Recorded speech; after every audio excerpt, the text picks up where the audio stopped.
అవినీతి పైన ఈ మధ్యలో పోరాటం జరుగుతూ ఉంది. మన నాయకులు ఈ రాష్ట్ర బాగు కోసం, మనందరి భవిష్యత్తు కోసం చంద్రబాబు నాయుడు గారు, ప్రధాని నరేంద్ర మోదీ గారు, మనం పవన్ కళ్యాణ్ గారు ఒక నిర్ణయం తీసుకున్నారు, ఒక ఆలోచన చేశారు. ఆ ఆలోచన అనేటువంటిది 10 ఏళ్ళ భవిష్యత్తు ఉండడానికి, 10 ఏళ్ళ ముందుకు పోవడానికి. అందుకు మనందరి తరఫున, 3 పార్టీల తరఫున మనం ఈరోజు పోరాటం ఉన్నాం. ఎవరి మీద ఉన్నాం మనం? సైకో ఏమయ్యా మంత్రి, నువ్వు పరిశ్రమలు ఏమైనా తెచ్చావా, ఒకటానికి తీసుకొచ్చావా అని చెప్తే పరిశ్రమలు తేలేదు కానీ కోడిగుడ్లు మాత్రం పొదిగిస్తున్నాను అని. ఈ కోడిగుడ్లు పొదిగిస్తే మాకేమొస్తుంది అంటే తాడి చెట్టు ఎక్కని నీళ్ళు ఇస్తాను అంట. తాడి చెట్టుకి నీళ్ళు సంబంధం ఏంటి, కోడిగుడ్డుకి పరిశ్రమ సంబంధం ఏంటంటే అందా చూడండి, ఆ ఊళ్ళో అన్నీ చూపిస్తారండి. ఇలాగ 6 నెలల నుంచి అనకాపల్లి మోసం చేసి ఇక్కడికి వచ్చాం. అందువల్ల సైకోని కోడిగుడ్డుని ఒకేసారి పరగలం. ఇది మనందరి లక్ష్యం. 3 పార్టీలు కలిపి మనం పనిచేయలేమా? 3 పార్టీలు కలిపి ఒక పరిచయం చేయలేమా? ఒక 3 పార్టీలు కలిపి ఒక 12 అంటే అన్ని ప్రజలకు వ్యతిరేకంగా ఉన్నటువంటి, ప్రజలు సొమ్ముతున్నటువంటి, అన్యాయంగా బతుకుతున్నటువంటి వైసీపీని పడగొట్టలేము మనం. మనకు ఆ శక్తి లేదా? మనకు సామర్థ్యం లేదా?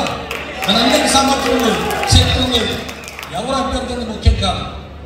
జనసేన పార్టీకి నేను చెప్తా ఉన్నా, మా పార్టీ శ్రేణులు అందరికీ కూడా చెప్తా ఉన్నా, పవన్ కళ్యాణ్ గారిని పల్లా శ్రీనివాస్ గారి బంధువులు చూడాలి. మనందరికీ పవన్ కళ్యాణ్ గారు, గాజువాక అభ్యర్థి పవన్ కళ్యాణ్ గారు, పవన్ కళ్యాణ్ గారిని పల్లా శ్రీనివాస్ గారి బంధువులు చూడాలి. మనకు కనపడేది మన నాయకుడు, కానీ మనకి ఇక్కడ కనపడేది పల్లా శ్రీనివాస్ గారు. ఆ రకం బీజేపీ కూడా తెలుగుదేశం పార్టీ అభ్యర్థి, జనసేన పార్టీ అభ్యర్థి, బీజేపీ అభ్యర్థి అనేటువంటిది మన ఎవరి మైండ్లో మనం ఉండడానికి వీలు లేదు. మనకి లక్ష్యం ఉంది. ఒక లక్ష్యం వైపు మనం పరిగెట్టేటప్పుడు ఆ రీచ్ అవ్వడానికి మొదలు వెళ్ళాలి తప్ప ఇట్లా మధ్యలో ఉండడానికి వీలు లేదు. అందుకనే పల్లా శ్రీనివాస్ గారిని ఇంకా మాజీ శాసనసభ్యులు కాకుండా శాసనసభ్యులుగానే మనం తెలుసుకున్నాం. 57 రోజులు, దాదాపు 57 రోజులు, 5 సంవత్సరాల పాటు తెలుగుదేశం పార్టీ నాయకులు గారి, కార్యకర్తలు గారి ఎన్ని బాధలు పడ్డారో తెలుసు.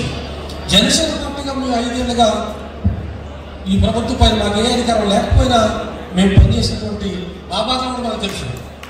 మా బాధలు కానీ, లేకపోతే తెలుగుదేశం పార్టీ శ్రేణులు పడిన బాధలు కానీ ఇవి మరుపురాను. బీజేపీగా వారికి కష్టాలు వాళ్ళు కూడా ప్రజల మధ్య ఉండవచ్చు.